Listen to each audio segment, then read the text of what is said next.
encuentro.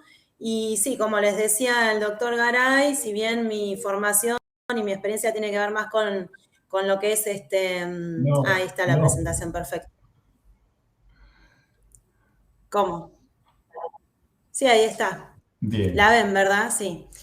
Tiene que ver con la formación y la experiencia en la división de toxicología, en lo que es sala de internación, consultorio externo, sí, también abordajes grupales y también experiencias de prevención y promoción de la salud en territorios, ¿sí? Con distintas poblaciones y con distintas edades también, que eso es importante.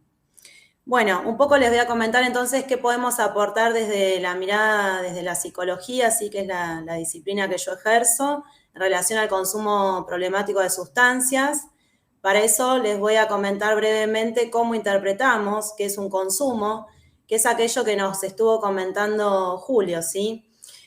Hay tres factores que interactúan para poder de alguna manera identificar si eso se trata de un consumo problemático o de qué tipo de uso de sustancias está realizando la persona.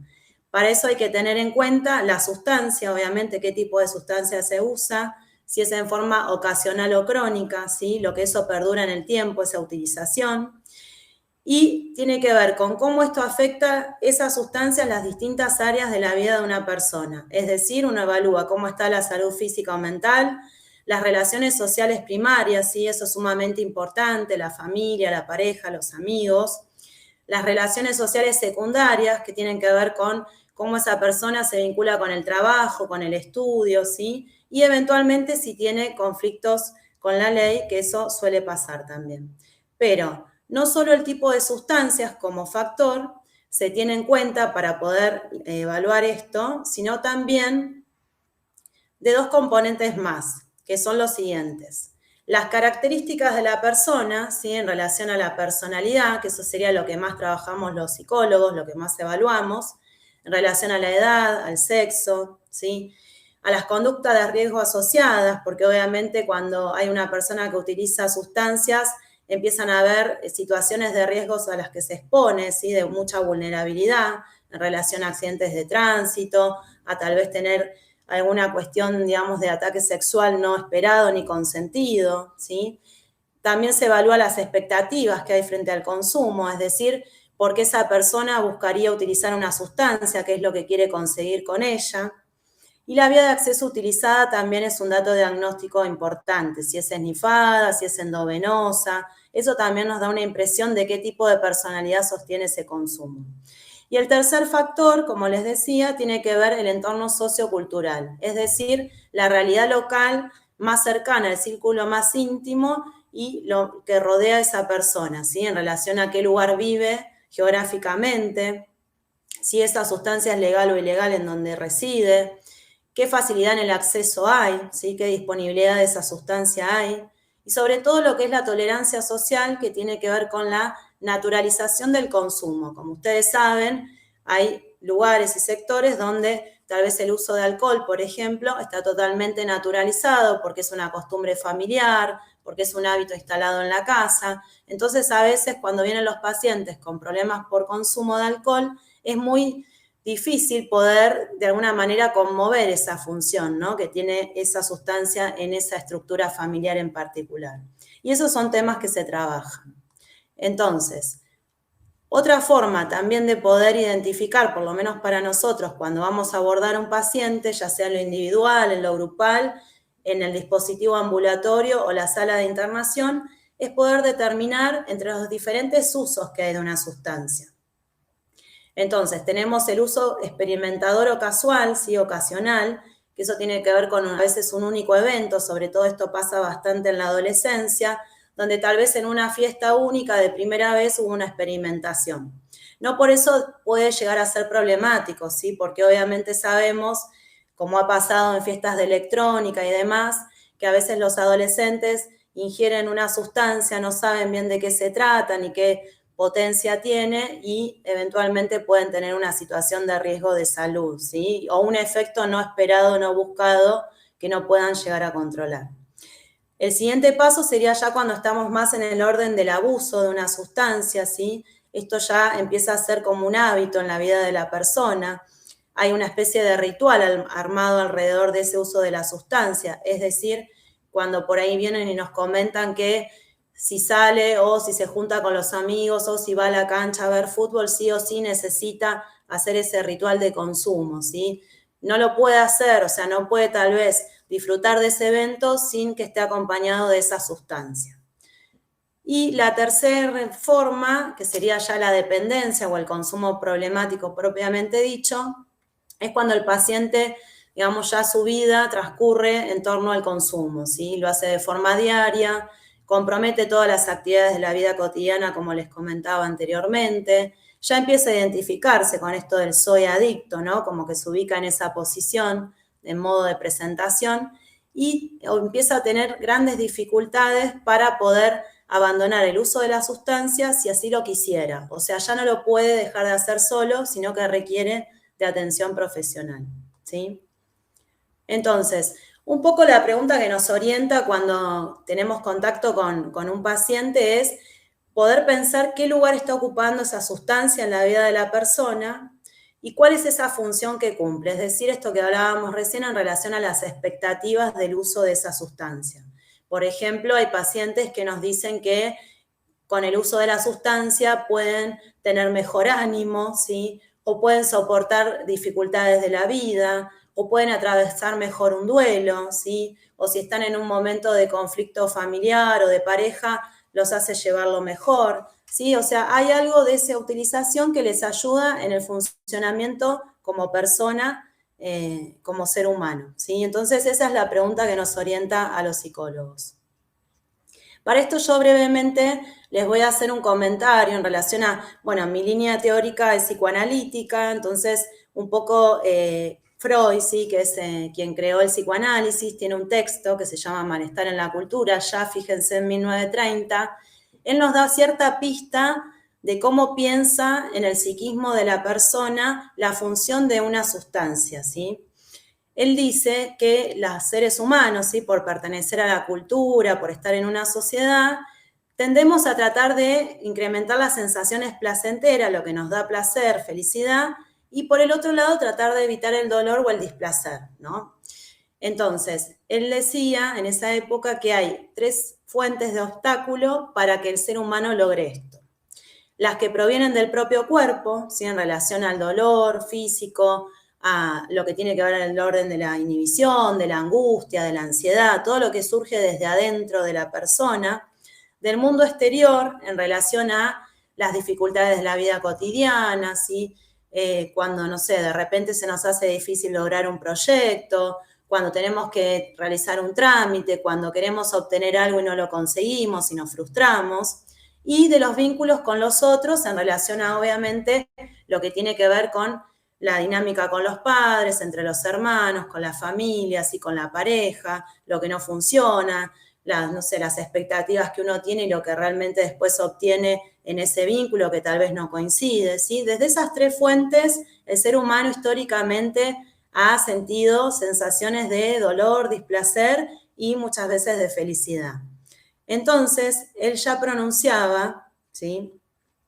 Que a lo que ha recurrido siempre el ser humano, porque existen desde que el mundo es mundo, es a la intoxicación, ¿sí? Siempre ha recurrido, a ver si aparece la siguiente, a sustancias que de alguna manera anestesian esa sensación displacentera, ¿sí?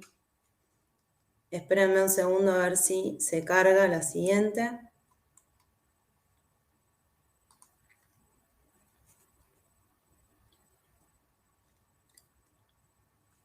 Bueno, está un poco lento.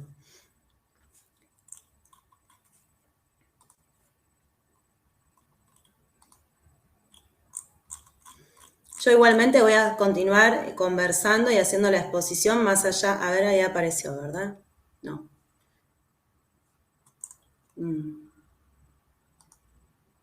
Ahí está. Ahí está. El medio entonces que ha buscado en general el ser humano para poder modificar estas situaciones de sufrimiento ha sido recurrir a la intoxicación, ¿sí? A lo que él le llamaba el famoso quitapenas, ¿sí?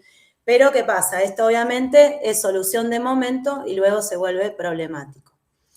Bueno, un poco en relación a lo que decía Julio, ¿sí? De alguna manera, Las formas de interpretar el consumo problemático de sustancias ha ido cambiando a lo largo de la época, según las líneas teóricas, según los abordajes que existen, ¿sí? La mirada desde la salud mental en relación al problema, y para eso es importante poder entender en qué época estamos hoy. Por eso yo voy a mencionar brevemente que nosotros como sociedad estamos en lo que se llama la posmodernidad, ¿sí? Esto es importante, ¿por qué? Porque de alguna manera ustedes podrán observar que desde hace varios años cada vez hay más consumo de sustancias y consumos de objetos en general, ¿sí? Entonces, esto no es algo azaroso o algo ingenuo, ¿sí? Sino que tiene que ver con toda una configuración histórica, social, política, de modificación de las relaciones entre los seres humanos y de un poco el lugar que va ocupando la sustancia, que existe, como les decía, desde siempre, en relación al ser humano en este momento histórico. La posmodernidad, ¿sí? Como transición que hubo, crisis de la modernidad y lo que hoy actualmente vivimos como la época actual, podemos decir en líneas generales, para poder entender, que estamos atravesados por este empuje, ¿sí? Por este imperio al consumo, ¿sí? Y un poco se han ido cayendo y desfalleciendo aquellas instituciones que nos ordenaban como sociedad.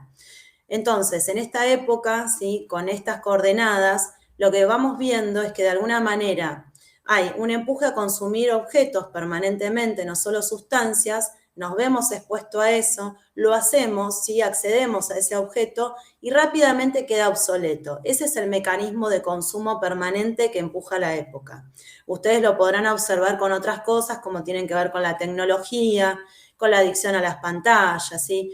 Con comprarse cosas, digo, hay como todo el tiempo algo de querer para poder ser parte de la sociedad, acceder a un objeto que se supone que nos va a dar satisfacción, que nos va a hacer felices y rápidamente eso cae en desmedro. Bueno, un poco el consumo de sustancias está ocupando también ese rol en la sociedad. Entonces, entendemos e interpretamos que cada vez hay más necesidad de las personas de recurrir a distintas sustancias para aliviar el dolor, sentirse mejor, ¿sí? Y atravesar la vida cotidiana. Entonces, ¿cómo se ve esto hoy? Bueno, en cómo de alguna manera todo lo que tiene que ver con las distintas sustancias, y acá aparece también la automedicación, ha sido incorporado a la vida cotidiana como sostén, ¿sí?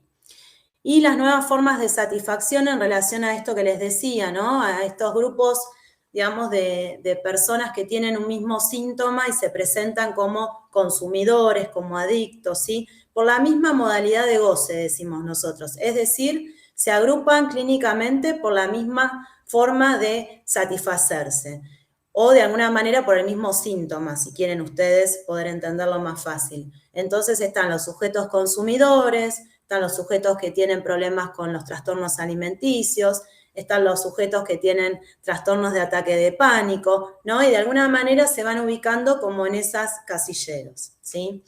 Y un poco lo que uno ve hoy, ¿sí? Es esta cuestión de el fundamento bipolar del consumo, le decimos nosotros, en relación a esta sinergia permanente entre una euforia y una manía, ¿sí? Un estado muy eufórico en relación a consumir inmediatamente y rápidamente entrar en una fase donde hay una depresión, ¿sí? Un ánimo que cae. Y entonces eso genera la rueda permanente de volver a consumir. Entonces, por eso un poco esto del juego del concepto bipolar del consumo en relación a el trastorno psiquiátrico, que como sabrán es manía y melancolía, ¿sí? Alternándose. ¿Qué podemos hacer nosotros con este tipo de pacientes que nos llegan, ¿sí? Con esta modificación? Obviamente en otras épocas, como psicólogos, recibíamos personas que venían con otros motivos de consulta, ¿sí? Venían a quejarse de alguna situación que no les gustaba, podían identificar qué era lo que los hacía sufrir o los hacía estar mal, o en qué se sentían desanimados, lo ponían en palabras.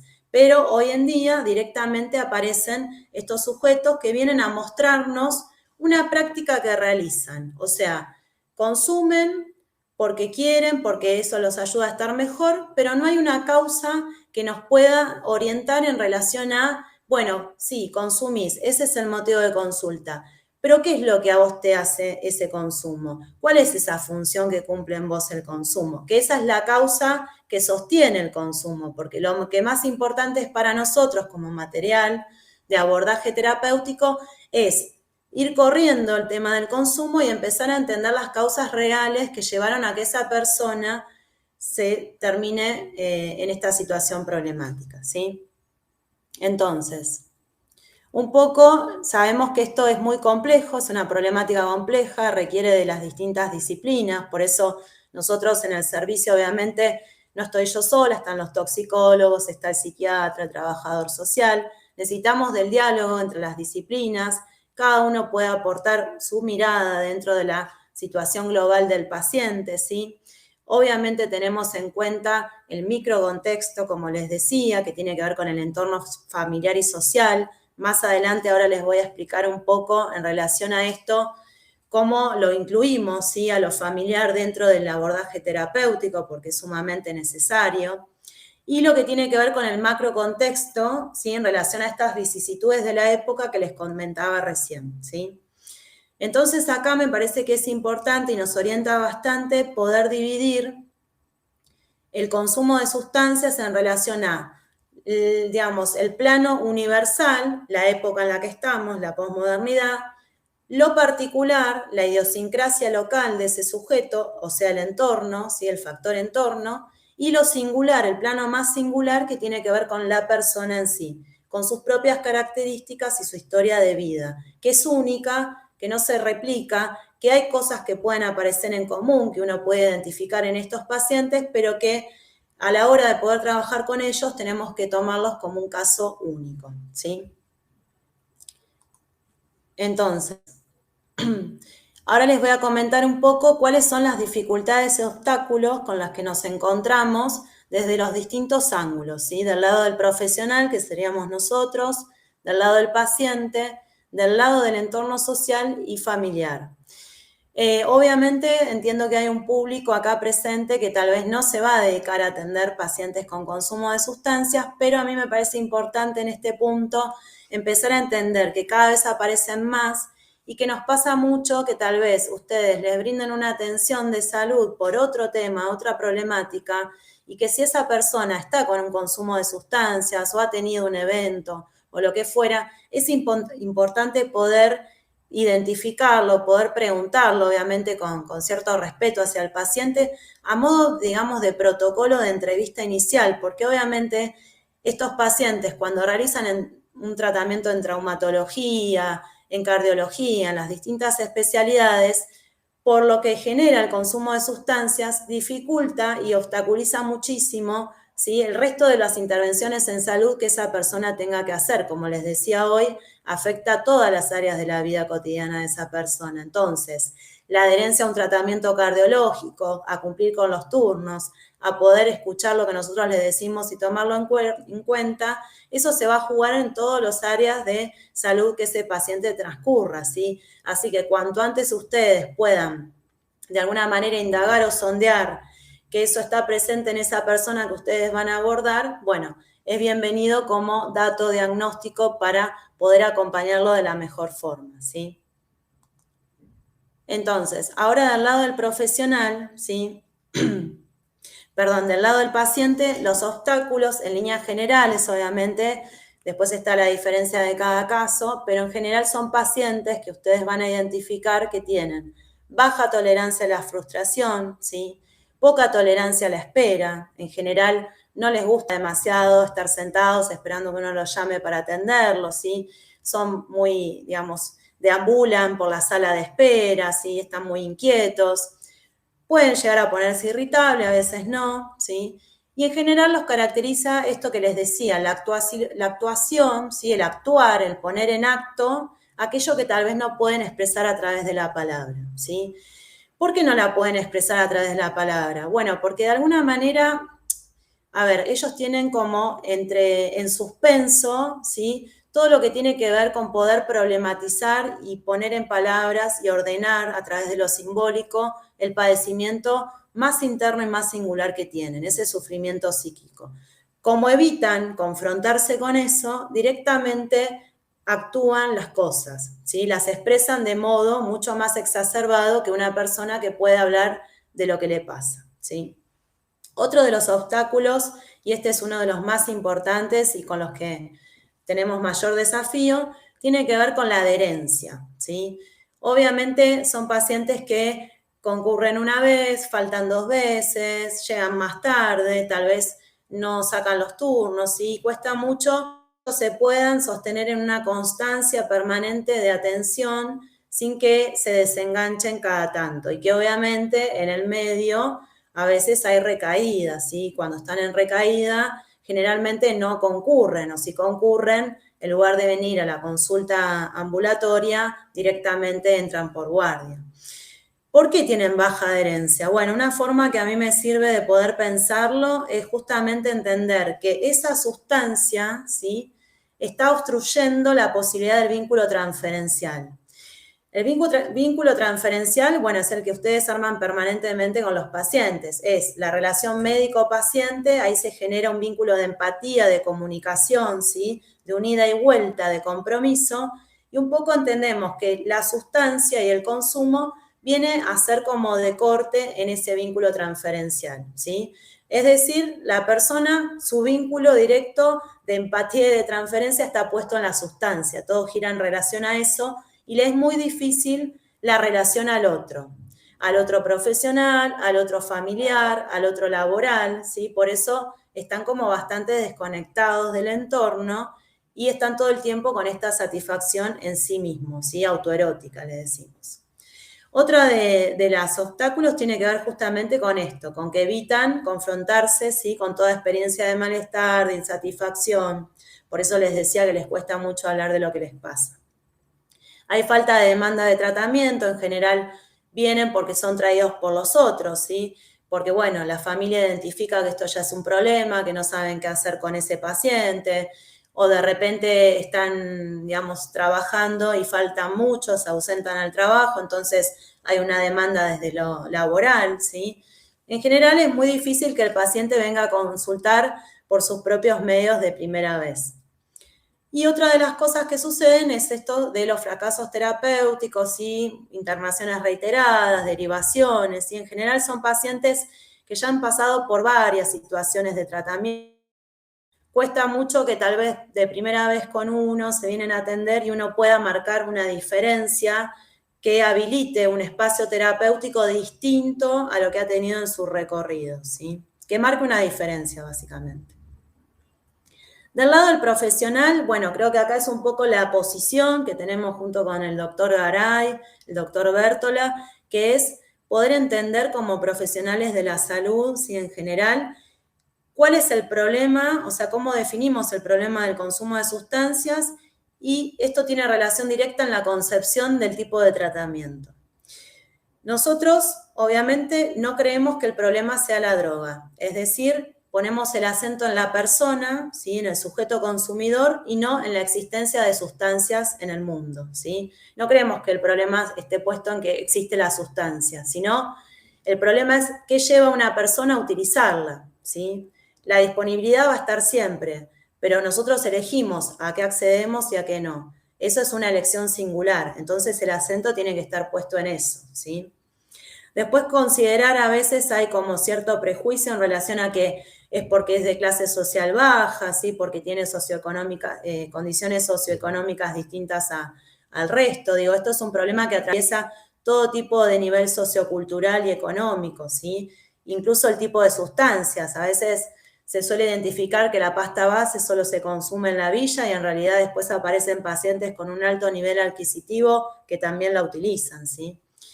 Otro de los obstáculos es pensar que esto es incurable, ¿no?, y que esto es un gasto de recursos sanitario, que no va a ningún lado, que uno invierte dinero, atención, tiempo y demás, y eso cae como en una bolsa, ¿no?, abierta, como que esto se pierde. Digo, hay que entender que, bueno, en todo caso, no sé si se curan, pero sí que hay un tratamiento posible y una recuperación y una rehabilitación posible con ayuda profesional. Y sobre todo también poder hacernos cargo de nuestras propias frustraciones como profesional cuando empiezan los fracasos terapéuticos, las recaídas, ¿sí? Sabemos que los que trabajamos con esta población no tenemos muchos éxitos terapéuticos, solemos hacer lo que se puede, lo posible, ¿sí?, en relación a esa persona, a ese sujeto, pero no creemos que de alguna manera nos van a venir a decir que ya se resolvió, ¿sí? Los acompañamos en ese proceso sabiendo que va a haber dificultades y que tal vez no haya una recuperación absoluta. Del lado de lo familiar, bueno, me parece que es importante entender que obviamente